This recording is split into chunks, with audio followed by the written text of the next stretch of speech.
wanaita promise. Yaani ni kitu ambacho mtu ameahidi kwamba atakufanyia, atakutendea. Kwa neno la Mungu limejaa ahadi nyingi sana kwa watu wake. Mungu ameahidi ahadi tele kwenye maisha yako, kwenye mambo yako, kwenye eneo la afya, kwenye eneo la mafanikio. Ahadi nyingi.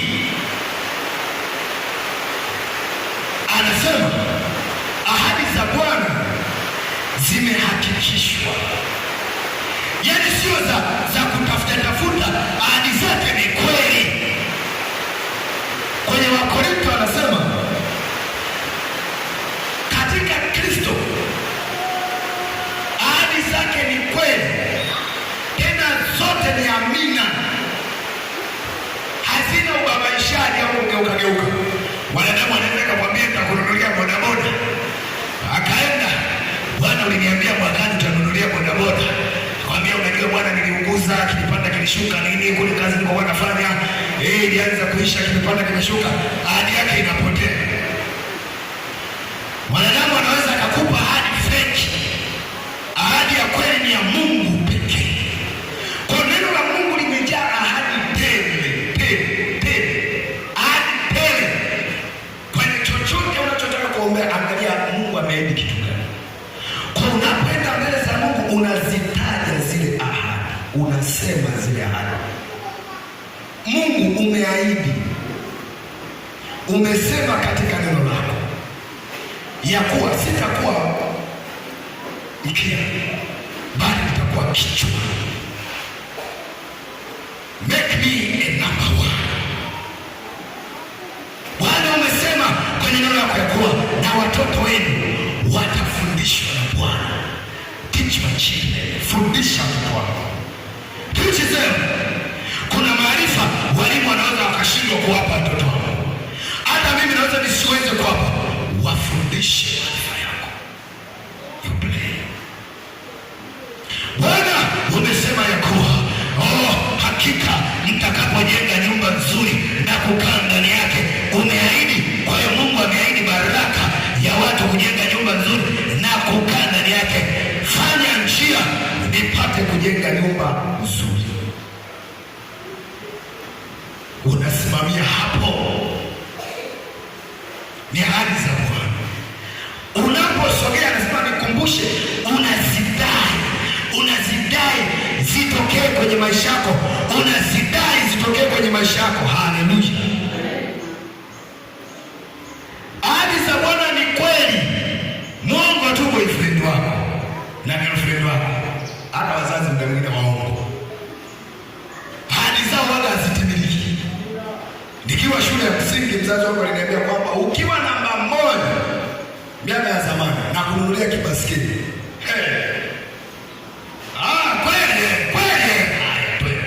Hapo nilikuwa na kwa wa 130 unegeukia chooni, yani wewe ni wa kugeukia chooni. Ukiwa namba 1 na kununulia kibasikeli. Kweli, namaanisha twende. Awamu inafuata namba 1, nipe basikeli yangu. Nipe basikeli yangu. Unajua na kuandalia ya kwenda sekondari na kuandalia imepanda imeshuka na kuandalia sekondari. Sikupataka basikeli yangu. Lakini Bwana akikwambia neno lake ni kweli, limehakikishwa. Yeye si mtu atasema uongo, wala si mwanadamu atajute. Kwa unapoomba mtumishi wa Bwana, muda mwingine unaweza ukaanza kuomba maombi makavu.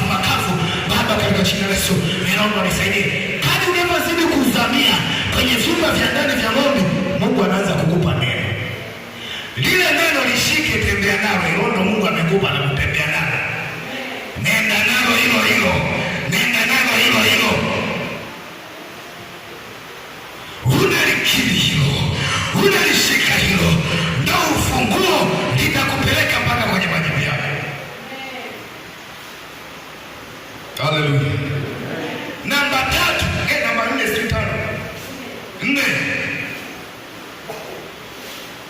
Ni muhimu usome uombe kwa kufuatisha neno, kwa kuwa neno la Mungu kiroho ni mbegu. Kitabu cha Luka ile sura 18:11. Yesu anatoa mfano wa mpanzi. Anasema tazama, mpanzi alitoka akaenda akapanda mbegu zake.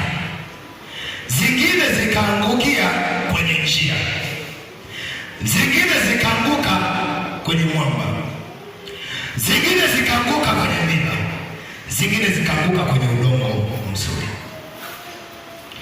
Anasema zile zilizoanguka kwenye njia, ndege wakaja wakazila. Zilizoanguka kwenye mwamba zikaota, lakini kwa kuwa zilikuwa zina mizizi, zilikosa kuchomeka mizizi chini, zikakauka. Zile zilizoanguka kwenye miba zikasongwa na ile miba, kwa sababu ilimea pamoja nao, zikashindwa kustawi. Zilizoanguka kwenye udongo mzuri zikazaa, 160, 130, 190 na 100. Wanafunzi wake hawakuelewa. Yesu alikuwa anawaambia mambo ya ulimwengu wa roho, anawaambia pastori za kiroho. Hawakuelewa, walitoka kapa wakamfuata kwa faraga, wakasema Bwana tuambie ni nini maana ya mfano uliowaambia. Yesu akawaambia hivi, sikilizeni, mbegu ni neno la Mungu, alafu zile zilizoanguka kwenye njia, anasema ni watu wale ambao neno huwa linafika, lakini huja mwovu ulinyakua uondoka nao. Ndio maana anasema ni ndege wale waliokuja wakazila wakaondoka nazo. Naanza kukusaidia hata kutafsiri ndoto hapa sasa. Lakini anasema zile zilizoanguka juu ya mwamba, anasema ni watu ambao linapandwa neno, lakini kwa kuwa hawana imani ya kutosha, lile neno huwa haliendi zaidi likaleta matokeo. Alafu zile zilizoanguka kwenye miba, anasema ni watu ambao wao wanalipokea neno kwa furaha, wanasema tumebarikiwa sana, lakini masumbufu ya dunia hii na tamaa ya dunia hii unafanya lile neno likashindwa kuzaa. Alafu wale lile neno linaloanguka kwenye udongo mzuri, anasema ni wale watu wanaolipokea neno kwa ukunjufu na wakalifanyia kazi. Hilo linazaa, hilo linazaa. Angalia hata kwenye hili neno ambalo limeanguka kwenye udongo mzuri, lilitofautiana uzani wake. Lingine lilizaa 30, yaani lilizaa 30%, ingawa limekuwa kwenye udongo mzuri 30%. Moyo wa mtu mwingine neno wale linaleta matokeo 60%, wengine linaleta matokeo 90%, wengine 100%. Unaona hichi kitu tunachokifundisha sasa cha kuomba kulingana na neno la Mungu. Kuna watu wakitoka pale mlangoni wanaliacha hapa. Kuna wengine hili neno watenda nalo. Yaani leo kumbe nilikuwa nakwama kwenye maombi kwa sababu ya kitu kama hicho. Ingepita siku mbili anasikia unadaiwa kodi huko, vikoba kausha damu, anaachana na hilo neno, anatupa huko. Anasema Mungu mimi unioni, Mungu mimi unioni, kwa kweli ameshaka mkono gumu. Tumia neno hili ulilojifunza. Sema Bwana umesema imeandikwa ya kuwa hatutakopa bali tutakopesha mataifa mengi. Hilo leo nipe neema ya kukopesha watu kwa jina la Yesu. Haya madeni na yafuta, kama yule mama aliyemwendea Elisha akiwa na madeni, anadaiwa kwa kiwango ambacho hata watoto wake wanataka kuuzwa. Wewe unahangaika madeni 30,000, unahangaika na madeni ya 400,000. Kuna mama alikuwa kwenye Biblia alikuwa anadaiwa madeni mpaka watoto wanataka kupigwa mnada, akaenda kwa mtumishi wa Mungu Elisha akatumia kanuni za kiroho akamenya. Akasema sikiliza bwana, nenda kajifungie ndani, omba vitu, azima mabeseni, azima mapipa, vikombe na vijiko, weka hadi vijikomo, anza kumimina liquid, itakuwa inatoka. Kwa Elisha alitegua lile deni zito lilokuwa lieleweke hata linalipigeni kwa kutumia kanuni ya kiroho. Wewe unahangaika na 300,000. Umjui Mungu. Bwana umesema hatutakupa.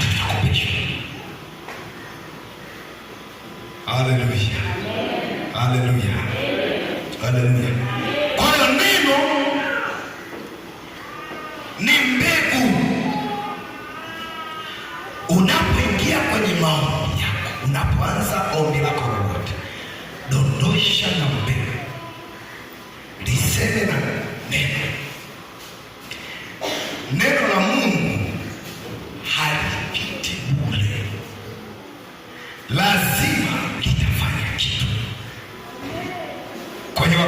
Yesu anasema apandaye hapa atavuna hapa, apandaye kwa ukarimu atavuna kwa ukarimu.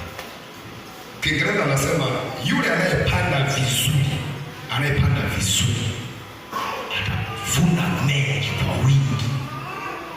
Mtu anayepanda gunia 6 tofauti na anayepanda kilo 1. Yaani una mahindi pale gunia 6, alafu unapanda vizuri. Ni kanuni, Biblia inasema atavuna kwa ukarimu, kwa wingi. Kiingereza anasema bountiful, atavuna kwa wingi. Lakini yeye anayepanda vibaya, unachukua mbegu ndogo na unapanda ovyo ovyo, usitegemee kuvuna. Utavuna hivyo hivyo kama ulivyofanya kidogo. Kwa Yesu analinganisha na nini? Anasema kwamba mbegu ni neno la Mungu. Kwa unapoingia kwenye maombi, dondosha mbegu za mambo. Sema neno la Mungu kama una unapanda kitu fulani litakuja kuota. Unakuwa unaomba Mungu, Baba, katika jina la Yesu.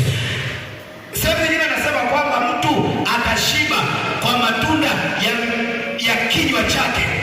Tumbo la mtu litajazwa kwa maneno, kwa matunda ya kinywa. Unasema nini? Unakiri kitu gani? Unapanda kitu gani kwenye maombi? Unapoomba unapanda mbegu. Kwa hiyo unaweza kufanya tu kama mchezo siku nyingine.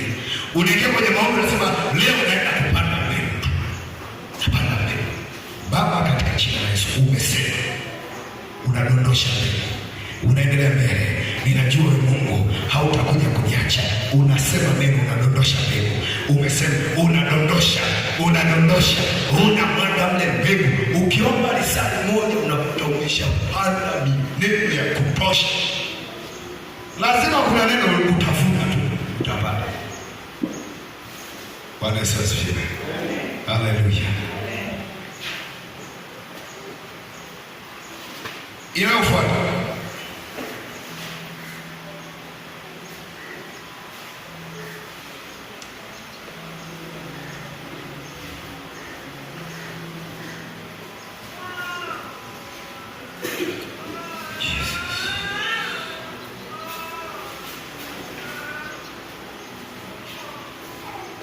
neno